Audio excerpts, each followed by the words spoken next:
Hello friends, स्वागत है आपका हमारे यूट्यूब चैनल मंजिल ऑनलाइन ग्रुप पर। फ्रेंड्स, आज की वीडियो में हम लोग पढ़ेंगे अर्थशास्त्र एक परिचय, यानी कि आज अर्थशास्त्र का परिचय हम लोग देखेंगे, जिसमें हम लोग अर्थशास्त्र की शुरुआत, अर्थशास्त्र क्या है, उसकी विभिन्न परिभाषाएं और अर्थशास्त्र के जनक कौन है, मॉडर्न कौन है और केवल जनक कौन है। ठीक है, तो इस पर चर्चा करेंगे। साथ ही अर्थशास्त्र विश्व की अर्थव्यवस्था के विभिन्न चरण देखेंगे और उसके बाद में देखेंगे अर्थव्यवस्था के क्षेत्र कौन कौन से हैं। तो वीडियो को अंत तक देखना और पूरा देखना। वीडियो अच्छा लगे तो लाइक और शेयर जरूर करना, क्योंकि ऐसे माहौल में वीडियो बना रहा हूँ, शायद आपको अब बैठ भी ना पाए। तो यहाँ पर बहुत ज़्यादा गर्मी पड़ रही है, पसीना आ रहा है, बस अभी अभी बस मैं रेडी हुआ और बस पसीना आना शुरू हो गया है। तो लाइट भी बहुत कम है, बस उजाला हो पा रहा है, फैन भी अच्छे से चल नहीं पा रहा है। ठीक है, तो यार लाइक जरूर कर देना वीडियो को, चैनल को भी सब्सक्राइब कर देना अगर आप देख रहे हैं तो। अगर नहीं किया है तो जरूर कर देना। अगर कर दिया है सब्सक्राइब तो बहुत अच्छी बात है, थैंक यू। तो चलिए शुरू करते हैं आज अर्थशास्त्र को। अर्थशास्त्र इंग्लिश में कहते हैं इकोनॉमिक्स, इंग्लिश में कहते हैं इकोनॉमिक्स। क्योंकि ये मेरे ग्रेजुएशन का एक सब्जेक्ट था, मेरे ग्रेजुएशन का इकोनॉमिक्स एक सब्जेक्ट रहा है। ठीक है, बट मैंने ग्रेजुएशन में इस विषय पर बिल्कुल ध्यान नहीं दिया, बिल्कुल नहीं दिया। बस उतना ध्यान दिया जितने से मैं पास हो सकता था। तो इकोनॉमिक्स मेरी उतनी अच्छी नहीं है, बट मैं आप लोगों को एक इस तरीके से समझाने का प्रयास करूंगा कि आप लोगों को बेसिक से बेसिक चीज समझ में आ सके। मैंने कुछ एनसीईआरटी बुक्स का सहारा लिया है स्टडी करने के लिए, तो उसी बेस पर आधारित होगी आज की हमारी ये क्लास।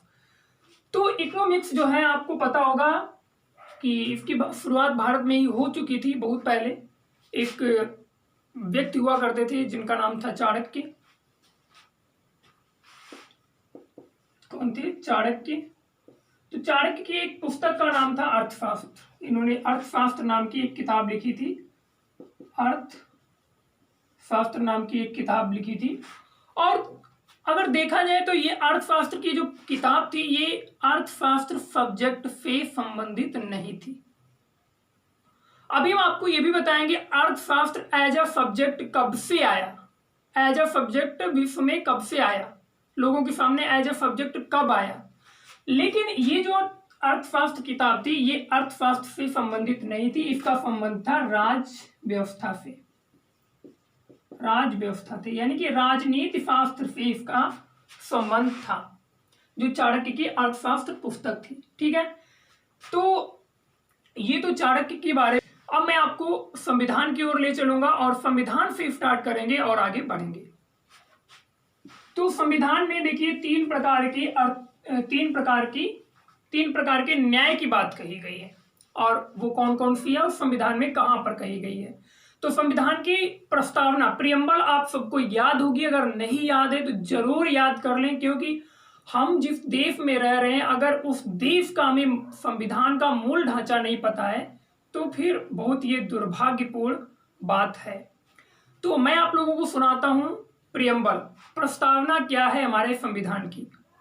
हम भारत के लोग भारत को एक संपूर्ण प्रभुत्व संपन्न समाजवादी पंथ निरपेक्ष लोकतंत्रात्मक गणराज्य बनाने के लिए तथा उसके समस्त नागरिकों को सामाजिक, देखिए ध्यान से, सामाजिक, आर्थिक और राजनीतिक, सामाजिक, आर्थिक और राजनीतिक न्याय, विचार, अभिव्यक्ति, विश्वास, धर्म और उपासना की स्वतंत्रता, प्रतिष्ठा और अवसर की समता प्राप्त करने के लिए तथा उन सब में व्यक्ति की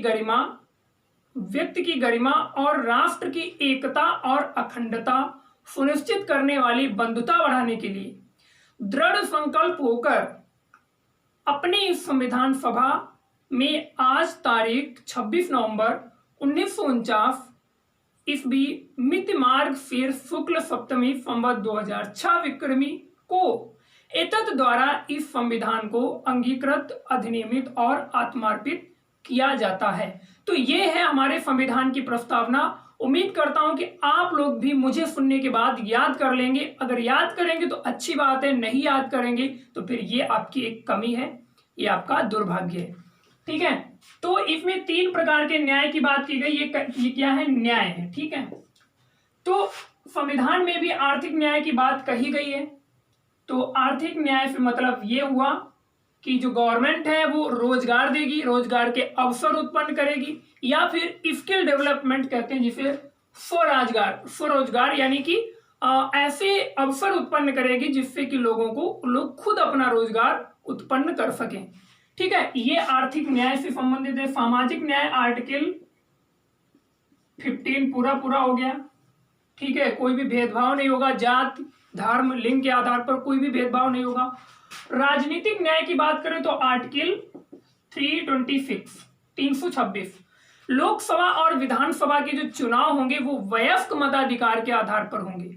ठीक है, वयस्क मताधिकार। तो राजनीतिक न्याय से आर्टिकल 326, सामाजिक न्याय से आर्टिकल 15 और भी कई सारे आर्टिकल हैं। आर्थिक न्याय से संबंधित है, आपको मैंने बताया कि गवर्नमेंट जो है रोजगार उत्पन्न करेगी, स्वरोजगार, स्किल डेवलपमेंट प्रोग्राम चलाएगी। ठीक है, जिससे कि लोग खुद रोजगार अपना कमा सकें। अब इन तीनों को अगर मिला दिया जाए तो ये कल्याणकारी राज्य बन जाता है, कल्याणकारी राज्य। ठीक है, तो ये बन जाता है कल्याणकारी राज्य, यानी कि आर्टिकल 38 बन जाता है। ठीक है, जो नीति निर्देशक तत्व हैं भारतीय संविधान में, उनका उद्देश्य ये है कि कल्याणकारी राज्य की व्यवस्था करना। तो इस प्रकार से हमने कुछ इंट्रो में देखा। अब हम लोग देखेंगे इकोनॉमिक्स के और डिटेल में आगे बढ़ेंगे। तो इकोनॉमिक्स एज ए सब्जेक्ट कब आया? 1776 ईस्वी में एज ए सब्जेक्ट इकोनॉमिक्स आया। कब?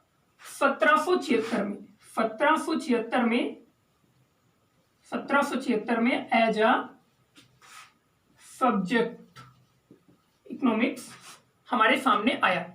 हमारे सामने मतलब जो लोग भी उस समय थे उनके सामने आया।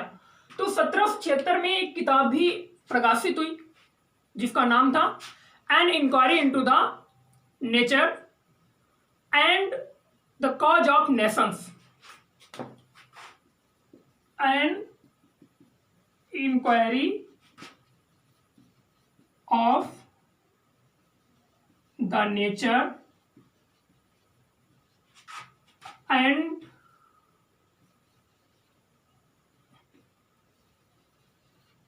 causes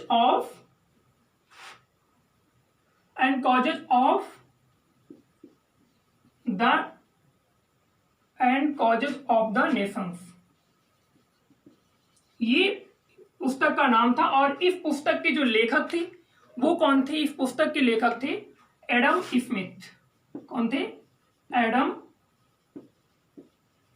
Smith. एडम स्मिथ जो थे एक फेमस अर्थशास्त्री थे और इनका जो मूल अगर देश देखा जाए तो स्कॉटलैंड है, स्कॉटलैंड के निवासी थे, लेकिन बाद में ये जाकर के अमेरिका में बस गए। बाद में अमेरिका में ये जाकर बस गए और अमेरिका की इन्हें नागरिकता प्राप्त हो गई। ठीक है, तो इस प्रकार से ये जो an inquiry of the nature and causes of the nations, ठीक है, सॉरी यहां पर मैं सोच रहा था कुछ छूट रहा था। Nature and the causes of wealth of Nations है। ठीक है, वेल्थ ऑफ नेशंस है, थोड़ा मिस्टेक हुआ, ठीक है, कोई बात नहीं। तो इसको ध्यान से याद कर लीजिए, an inquiry of the nature and the causes of wealth of nations. ठीक है, ये पुस्तक का नाम है, ये एडम स्मिथ की है। और इसी पुस्तक में इन्होंने, किसने? एडम स्मिथ ने लेसेज फेयर का सिद्धांत दिया। लेसेज फेयर का सिद्धांत, लेफेज फेयर का सिद्धांत दिया, और ये सिद्धांत क्या है, इसे मुक्त व्यापार, स्वतंत्र रूप से व्यापार आगे बढ़ा, और इसका मतलब होता है leave us alone, leave us alone, यानी कि मुझे अकेला छोड़ दो, हमें अकेला छोड़ दो। ठीक है, इस प्रकार से इन्होंने लेफेज फेयर का सिद्धांत किस पुस्तक में दिया, an inquiry of the nature, an inquiry of the nature and causes of wealth of nations. तो ये एडम स्मिथ की पुस्तक है, और इसमें इसी में इन्होंने लेफेज फेयर का सिद्धांत दिया, जिसका मतलब होता है लीव अस अलोन। अब बात करें एडम स्मिथ की, तो इन्हें फादर ऑफ इकोनॉमिक्स कहा जाता है। क्या कहा जाता है? Father of economics, father of economics कहा जाता है। ठीक है, तो अर्थशास्त्र के विषय में, अर्थशास्त्र सब्जेक्ट के रूप में कब आया? 1776 ईस्वी में सब्जेक्ट के रूप में आता है। An inquiry into the nature of and causes of wealth of nations, जो है एडम स्मिथ की बुक है, जिसमें इन्होंने लेफेज फेयर का सिद्धांत दिया, और जिसका मतलब होता है लीव अस अलोन। तो उम्मीद करता हूं यहां तक आपको समझ में आया होगा। अब आगे बढ़े, तो जो एडम स्मिथ थे, इन्होंने इसी पुस्तक में डिमांड एंड सप्लाई का भी नियम दिया, डिमांड एंड सप्लाई। अब देखिए डिमांड एंड सप्लाई का नियम क्या है, इस पर भी हम थोड़ा सा नजर डाल लेते हैं। Rule of demand and supply. ठीक है, तो rule of demand and supply क्या है? इन्होंने इसमें इसके अंतर्गत कहा कि जब भी किसी वस्तु की मांग बढ़ेगी और उसकी, जब भी किसी वस्तु की मांग अधिक हो और आपूर्ति कम हो पाए, तो वहां पर उस वस्तु का मूल्य बढ़ जाएगा। ये है डिमांड एंड सप्लाई रूल। ठीक है, फिर से एक बार सुनिए, इन्होंने इस नियम के अंतर्गत क्या बताया है? अगर किसी वस्तु की मांग अधिक है, यानी कि वस्तु कोई एक है और इस वस्तु को 10 लोग पाना चाह रहे हैं, इस वस्तु की इतनी मांग है, 10 के 100 कर लेते हैं, ये एक मार्कर है, और मार्कर एक है, लेकिन इसकी मांग कितनी है? 100 लोगों की मांग है, मार्कर एक ही, इस मार्कर को 100 लोग प्राप्त करना चाह रहे हैं, तो जाहिर सी बात है इसकी आपूर्ति क्या कम है, इसकी आपूर्ति क्या है? कम है। 100 लोग चाह रहे हैं ऐसा मार्कर, लेकिन मार्कर एक ही है, यानी कि आपूर्ति कम है, और इस मार्कर को 100 लोग प्राप्त करना चाह रहे हैं, आपूर्ति कम है, एक ही मार्कर उपलब्ध है, तो इसका जो वैल्यू होगी, मूल्य जो होगा, प्राइस जो होगा, वो क्या होगा? बहुत ही अधिक ऊंचाइयों पे छूने लगेगा। जैसे नीलामी होती है तो वहां पर बोली लगाई जाती है, 4 लाख, किसी ने 4 लाख लगाई और तुरंत ही आगे लगा दिया 4.5 लाख, आगे बढ़े तो किसी ने 5 लाख लगा दिया। इस प्रकार से एक लास्ट में रुकता है जाकर के, बहुत कम लोग रह जाते हैं बोली लगाने वाले, और जिसने अंत में बोली लगा दी, मान लीजिए 20 लाख पे बोली रुक गई जाकर, तो 20 लाख जिसने लगाए थे उसकी वो चीज जो नीलाम हुई वो हो गई। तो इस प्रकार से मूल्यों का जो वस्तुओं का जो मूल्य है कब बढ़ेगा? जब किसी वस्तु की मांग अधिक हो, आपूर्ति कम हो पाए, तो जाहिर सी बात है वहां पर मूल्य अधिक हो जाएगा, और इसी को कहते हैं डिमांड एंड सप्लाई का नियम। ठीक है, तो ये किसने दिया था? एडम स्मिथ ने दिया था। अब आगे बात करें तो एक और अर्थशास्त्री हैं जिनकी एक पुस्तक भी है, बहुत ही चर्चित पुस्तक है, और उनका नाम है पॉल सैमुएल्सन। पॉल सैमुएल्सन जो है, ये भी एक अर्थशास्त्री हैं, फेमस अर्थशास्त्री हैं, और इनकी पुस्तक का नाम है इकोनॉमिक्स एंड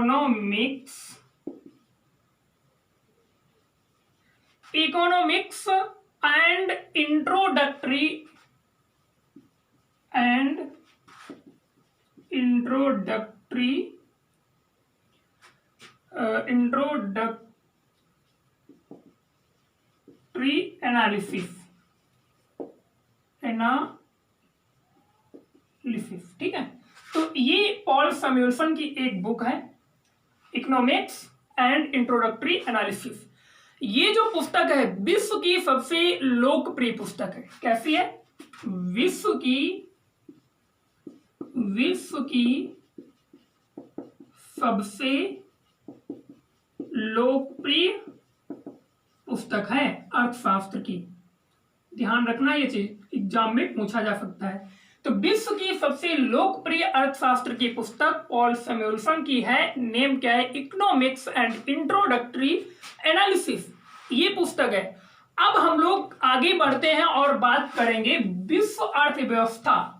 और सबसे पहले बात कर रहे थे अर्थव्यवस्था की, और एडम स्मिथ ने अर्थशास्त्र की परिभाषा क्या बताई, इस पर भी हम थोड़ा सा चर्चा कर लें। तो एडम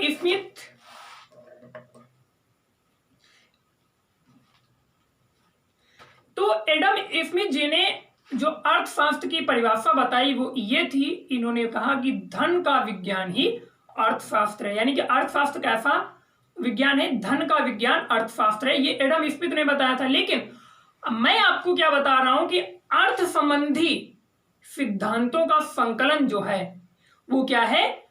अर्थशास्त्र है। अर्थ संबंधी यानी कि धन संबंधी सिद्धांतों का अध्ययन या संकलन क्या कहलाता है? अर्थशास्त्र कहलाता है। और अर्थव्यवस्था की बात करें तो जितने भी धन संबंधी सिद्धांत हैं उनका व्यावहारिक रूप से जब प्रयोग करने लगते हैं तो वो अर्थव्यवस्था कहलाता है। क्या कहलाता है? अर्थव्यवस्था कहलाता है। एक बार फिर से सुनिए, अर्थ संबंधी, अर्थ मीन्स होता है धन, मैं लिख रहा हूं, अर्थ मीन्स होता है धन, अर्थ मीन्स धन होता है, और धन संबंधी सिद्धांतों का संकलन, धन संबंधी सिद्धांतों का संकलन या अध्ययन क्या कहलाता है? अर्थशास्त्र कहलाता है। लेकिन इसको थोड़ा सा परिवर्तित करते हैं, परिभाषा को अर्थव्यवस्था की ओर ले चलते हैं। धन संबंधी सिद्धांतों का व्यावहारिक प्रयोग, कैसा? व्यावहारिक प्रयोग क्या कहलाता है? अर्थव्यवस्था कहलाता है। ये अर्थशास्त्र और अर्थव्यवस्था में डिफरेंस है या इनकी परिभाषा है। अब देखेंगे विश्व अर्थव्यवस्था के चरण। विश्व अर्थव्यवस्था के चरण। तो विश्व अर्थव्यवस्था के चरण देखेंगे और हम अपने भारत देश की अर्थव्यवस्था के भी चरण देखेंगे आगे, ठीक है। तो लेकिन आज हम देखेंगे विश्व अर्थव्यवस्था के चरण। तो देखिए, कार्ल मार्क्स एक फिलोसफर भी थे, अर्थशास्त्री भी थे, सबने नाम सुना होगा, कार्ल मार्क्स। जब आप फिलोसफी पढ़ेंगे, अगर आपका as a subject, as a optional subject है यूपीपीसीएस मेंस या यूपीएससी मेंस के लिए, तो उसमें आप इनका बहुत ही अध्ययन डिटेल में करेंगे, कार्ल मार्क्स जी का। तो कार्ल मार्क्स ने विश्व अर्थव्यवस्था को 3 चरणों में बांटा है। कितने? 3 चरणों में बांटा है। कितने चरणों में बांटा है? 3 चरणों में बांटा है। पहला चरण जो है वो है वाणिज्यवाद का। कौन सा? पहला चरण जो है उसको कहते हैं वाणिज्यवाद। अभी इसके विषय में डिटेल में भी बताएंगे। ये चलता है 1500 ईस्वी से 1776 ईस्वी तक, यानी कि जब तक औद्योगिक क्रांति नहीं आई थी तब तक चलता है। तो वाणिज्यवाद का जो दौर है, चरण है, ये 1500 ईस्वी से 1776 ईस्वी तक चलता है। इसको ध्यान रखना है। दूसरा चरण है उसको कहते हैं मुक्त व्यापार या औद्योगिक क्रांति। मुक्त व्यापार या औद्योगिक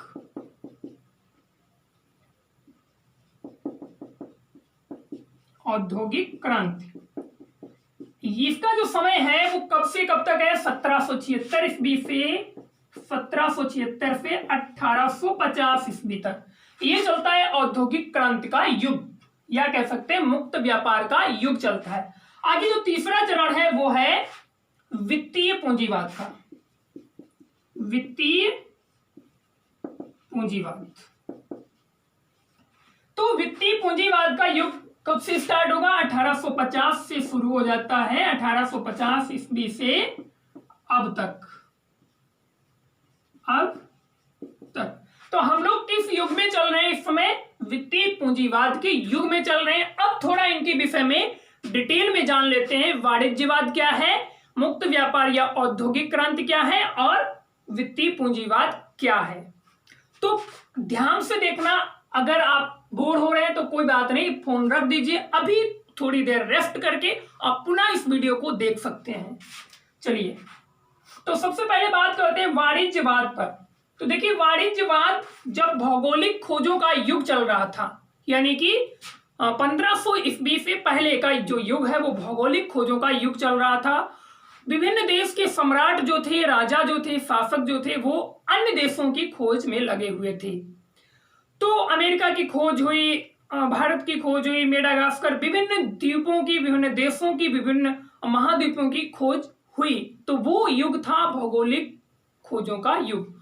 उसके बाद में जो अर्थव्यवस्था पनप कर आई भाई, जब नए देशों का खोज हुआ, नए द्वीप खोजे गए, नए देश, नए महाद्वीप खोजे गए, तो वहां पर कुछ ऐसी चीजें प्राप्त हुई लोगों को जिन लोगों ने खोजा जो उनके देश में नहीं थी। तो वहां से आयात करना शुरू किया और अपने देश से निर्यात करना शुरू किया। तो ऐसे में क्या हुआ कि व्यापार को बढ़ावा मिला और धीरे धीरे इसके अंत तक व्यापार ठप होने लगा, क्योंकि फिर आगे चल के हुआ क्या, आयात बंद हो गया, बहुत कम हो गया और सभी लोग निर्यात करना चाह रहे थे।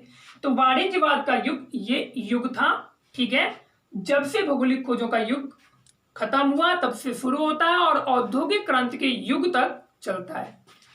आगे बढ़ते हैं, मुक्त व्यापार या औद्योगिक क्रांति बहुत ही इंपॉर्टेंट है। इसको विषय में भी इसका एक वीडियो भी औद्योगिक क्रांति का मैंने बनाया है पहले से ऑलरेडी, उसका लिंक मैं नीचे डिस्क्रिप्शन में दे दूंगा और उस वीडियो को भी आप लोग जरूर देख लेना। तो औद्योगिक क्रांति या मुक्त व्यापार, देखिए भारत में बहुत सी कंपनियां आई थी, आपको पता है। ये युग वो युग था जब उस समय की जो महाशक्तियां हुआ करती थी, जैसे ब्रिटेन, यूरोपीय जो भी शक्ति, एक ही शक्ति थी यूरोपीय शक्ति, जिसमें कई सारे देश थे। तो उनमें भी यूके जो था, यूनाइटेड किंगडम जिसे ब्रिटेन कहते हैं, वो काफी आगे था। तो वही एक महाशक्ति था। उसने क्या किया, इस समय ये जो औद्योगिक क्रांति का युग था 1776 से 1850 वाला, तो इसमें उपनिवेश बनाना बहुत ज्यादा प्रचलित हुआ। उपनिवेश यानी कॉलोनाइजेशन शुरू हुआ। उपनिवेश, अभी बताऊंगा उपनिवेश क्या होता है। उपनिवेश उसे कहते हैं, जैसे हमारा देश भारत है, भारत का कब्जा अगर श्रीलंका पर हो जाए, भारत अगर श्रीलंका पर कब्जा कर ले तो श्रीलंका क्या हो जाएगा, भारत का उपनिवेश हो जाएगा। उसी प्रकार भारत पहले क्या था, स्वतंत्रता से पहले भारत ब्रिटेन का एक उपनिवेश हुआ करता था। क्या हुआ करता था, एक उपनिवेश हुआ करता था, ठीक है। तो यहां पर पूरा नियंत्रण किसका था, ब्रिटेन का था, लेकिन यहाँ के अपने लोग भी हम लोग भी जी रहे थे, ठीक है। तो इस प्रकार से इसे उपनिवेश कहते हैं। और इसमें हुआ क्या कि नई नई मशीनें खोजी गई और बहुत सारे उपनिवेश बनाए गए, जिससे कि लोगों का भी बहुत अधिक शोषण हुआ। और इसमें हुआ क्या कि व्यापार को बहुत अधिक गति प्रदान हुई। इसमें क्या हुआ, व्यापार को गति प्रदान हुई, व्यापार को गति, व्यापार ने बहुत तेजी से रफ्तार पकड़ ली, क्योंकि इसमें नई मशीनें खोजी गई। और इसमें हुआ क्या कि जो रोजगार था वो भी एक तरीके से कम हो गया।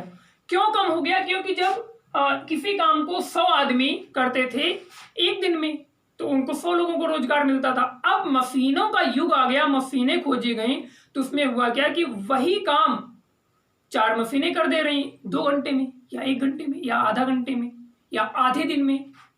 तो इस प्रकार से रोजगार की कमी हुई, लोगों का बहुत अधिक शोषण हुआ, जो उपनिवेश बनाए गए थे उपनिवेशों को लूटा गया। ऐसा यह औद्योगिक युग का दौर था। तो इसमें भी जो हुआ, एक तो विनिर्माण, एक निर्माण की प्रक्रिया शुरू हुई, ठीक है। तो इस प्रकार से मुक्त व्यापार या औद्योगिक क्रांति, इसमें मुक्त व्यापार होने लगा, कोई भी किसी से बंधन नहीं रहा। वित्तीय पूंजीवाद जो था, इसमें नए नए व्यवसाय खुले, जैसे बैंकिंग। वित्तीय पूंजीवाद के समय में नए नए व्यवसाय सामने आए, जैसे बैंकिंग, बीमा क्षेत्र आया, ठीक है। बीमा संबंधित कई कंपनियां खुली। भाई जब व्यापार बढ़ा तो व्यापार के लिए लोगों ने अपना बीमा करवाना शुरू हुआ। और कलकत्ता में पहली बीमा कंपनी खुली थी अपने भारत में, लेकिन उसमें भारत का, हमारे देश के लोगों का कोई भी स्वामित्व नहीं था। बैंकिंग, बीमा और बहुत सी सेवा क्षेत्र, बहुत सी सेवाएं और भी बहुत सारी सेवाएं थी, पर्यटन, यातायात, ये सारे इसमें नए नए व्यवसाय शुरू हो गए। तो वित्तीय पूंजीवाद जो था, इसमें इस समय हुआ क्या कि धन का निवेश करके अधिक धन कमाने की कोशिश की गई। वित्तीय पूंजीवाद में क्या किया गया कि धन का निवेश करके, धन को लगा करके और अधिक धन कमाने की कोशिश की गई। ये था वित्तीय पूंजीवाद। अब हम लोग देखेंगे अर्थव्यवस्था के क्षेत्र, और वो भी कहां के क्षेत्र होंगे? भारत की अर्थव्यवस्था के क्षेत्र, भारतीय अर्थव्यवस्था के क्षेत्र। लेकिन उससे पहले दो चीजें हैं, वो उनसे 3-4 चीजें आपकी क्लियर हो जाएंगी। एक होती है जीडीपी, जीएनपी, इनके विषय में भी देख लेते हैं। इसको इंग्लिश में कहते हैं gross domestic product. Gross domestic product और ग्रॉस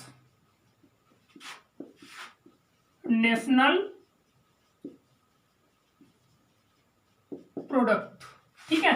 ग्रॉस डोमेस्टिक प्रोडक्ट और ग्रॉस नेशनल प्रोडक्ट। तो ग्रॉस नेशनल प्रोडक्ट जो होता है वो तभी समझ में आएगा जब जीडीपी अगर समझ गए तो वो भी समझ में आ जाएगा। सेम होता है लेकिन थोड़ा सा अंतर होता है। जीडीपी क्या होता है? जीडीपी होता है किसी भी देश की भौगोलिक सीमा में जो आय अर्जित की गई एक वर्ष में, किसी भी देश की भौगोलिक सीमा के अंदर एक वर्ष में जो आय उत्पन्न हुई, ठीक है, जो उसकी कमाई हुई, वही क्या होता है? जीडीपी होता है। बट जीडीपी में से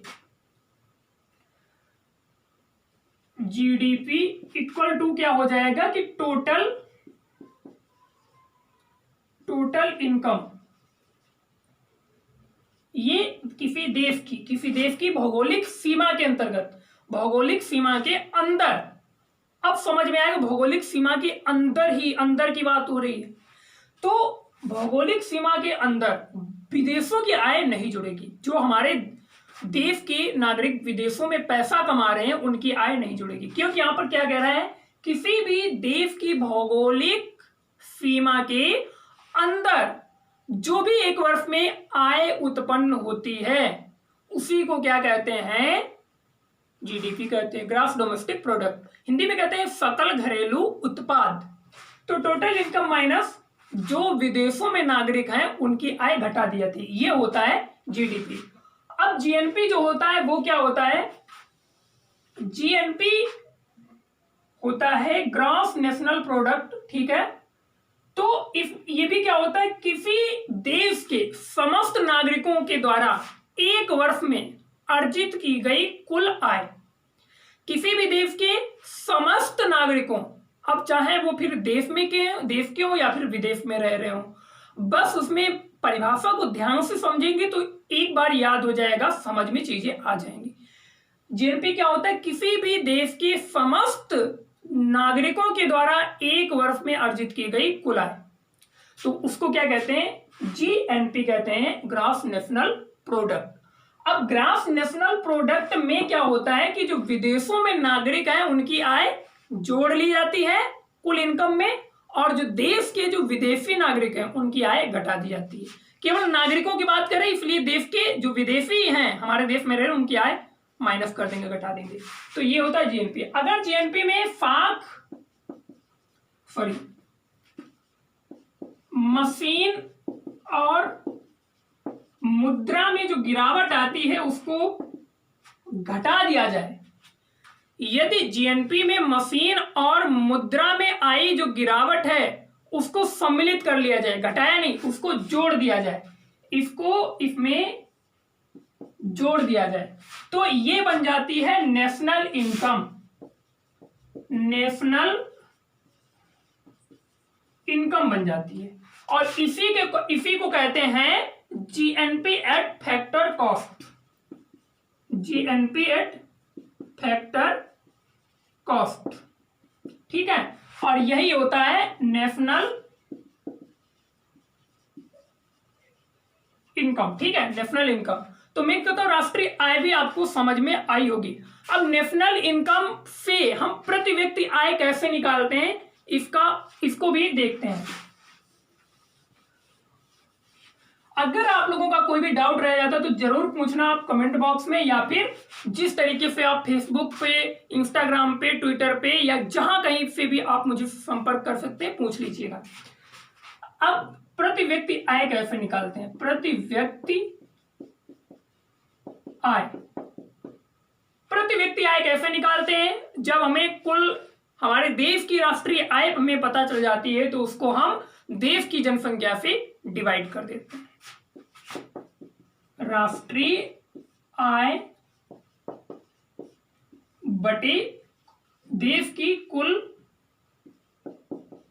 जनसंख्या, देश की कुल जनसंख्या, राष्ट्रीय आय बटे देश की कुल जनसंख्या।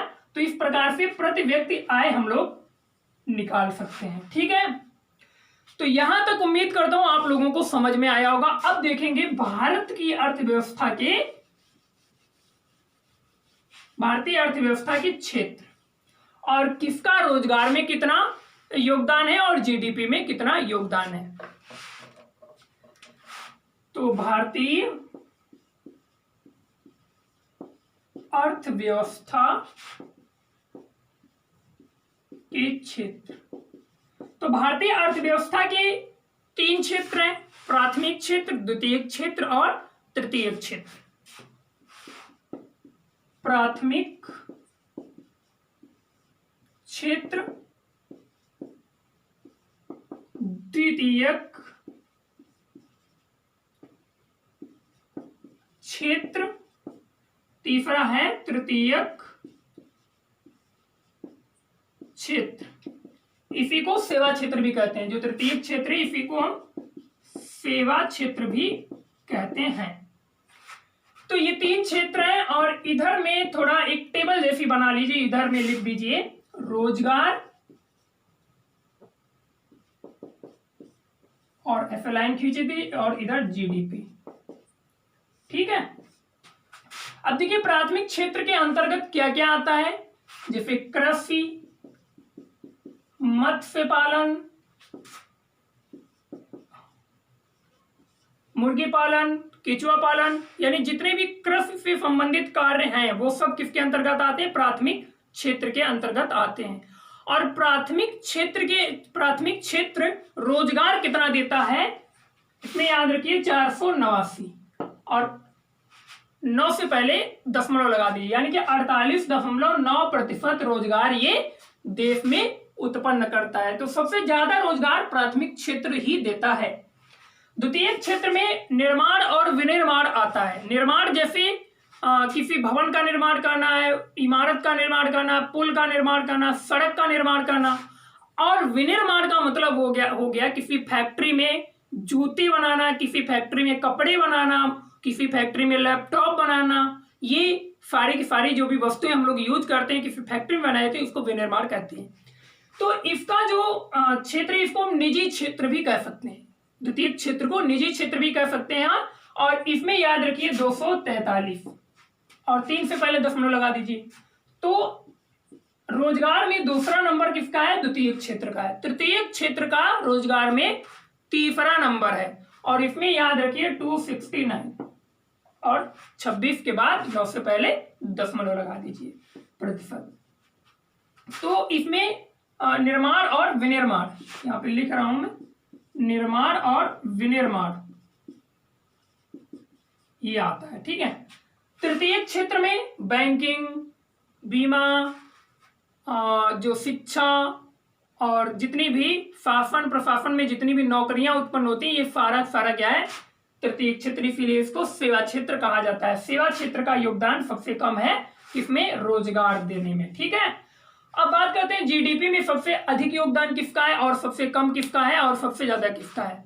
तो जीडीपी में सबसे कम योगदान है प्राथमिक क्षेत्र का, जिसका है 176, याद रखिए, यानी कि 6 से पहले दशमलव लगा दीजिए।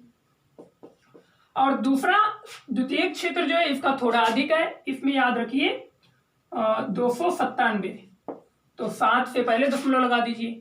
तो ये हो गया आपका द्वितीय क्षेत्र का जीडीपी में योगदान कितना है, 29.7 है। और इधर में याद कर लीजिए आप 527, 7 से पहले दशमलव।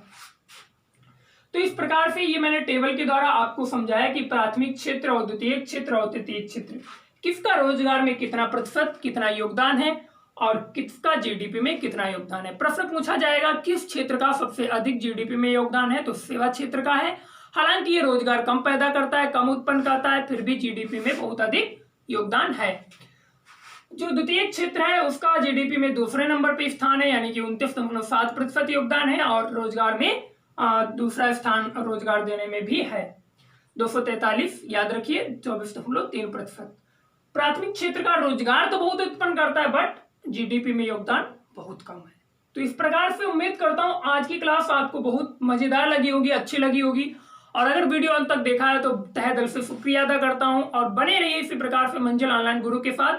भाई अगर आपने ये वीडियो अंत तक देखा और चैनल नहीं सब्सक्राइब किया है तो सब्सक्राइब कर लीजिए, क्योंकि देखिए इधर में पसीना से मैं भीग गया हूं, पूरा ऊपर से नीचे तक, सिर से लेकर एड़ी तक पसीने से भीग गया हूं। तो उम्मीद करता हूं आप चैनल सब्सक्राइब करेंगे और अधिक से अधिक लोगों को शेयर कीजिए। WhatsApp group, Facebook group, Telegram group, जहां भी आपका मन करे शेयर कर दीजिए।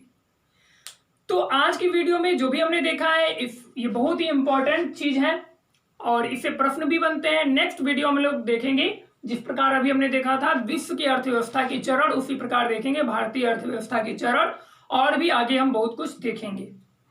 तो इसी प्रकार की वीडियो और पाने के लिए जल्दी हमारे चैनल को जरूर सब्सक्राइब करें। मैं फिर कहता हूं और मिलेंगे नेक्स्ट वीडियो में, तब तक के लिए दीजिए इजाजत, नमस्कार।